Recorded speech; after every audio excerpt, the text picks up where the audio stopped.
I had just found out I was pregnant when my boyfriend disappeared without a word. My mother died of anger because of me, and my furious pastor father, concerned about our family's reputation, forced me to marry a farmer from the countryside. My name is Liwei Dunn, and I successfully met with my father's pastor friend. Thinking about meeting my future husband, whom I'd never laid eyes on, I was so nervous I couldn't even hold my hairpin steady. The pastor brought me to meet Will, the farmer. This man wasn't as savage and crude as I had imagined. He even had a touch of handsomeness and shyness about him. He seemed somewhat at a loss, too nervous to look directly at me. To ease the awkward atmosphere, I asked Will if he had any questions. He said no and asked if I had any regrets. I told him I didn't regret it. The only thing I cared about was whether he could accept my child. At the church, witnessed by the pastor and Will's family, we hastily exchanged vows and got married. He hadn't even had time to prepare a wedding ring.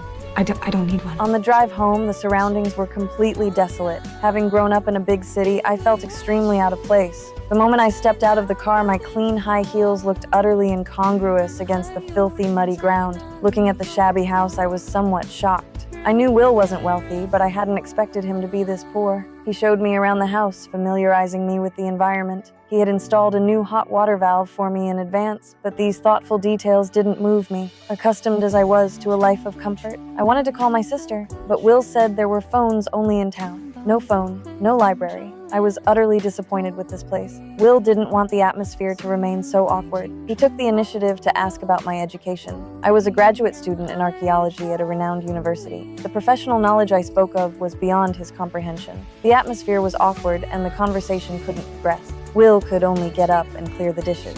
He brought out a chocolate cake that the neighbors had given us. I finally couldn't help but ask him why he would accept a woman pregnant out of wedlock.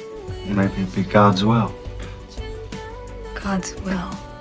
We each retired to our separate rooms, heavy with our own thoughts. I looked at the photo of my ex-boyfriend treasured in my locket, my heart still full of hope for him. I slept late the next morning. Will had bought some food and supplies. I wanted to go to town to call my family. Will offered to go with me, mentioning we could also borrow some books from the library. On the way, I asked about the farm work, hoping I could help, but Will couldn't bear to let me do such hard labor and refused my request. He told me I only needed to take care of the housework. When we got to town, he went to the library while I took the opportunity to call my sister. I complained about the hardships of rural life and begged my sister to help find my ex-boyfriend. I hoped the father of my child would be him, not a poor countryman.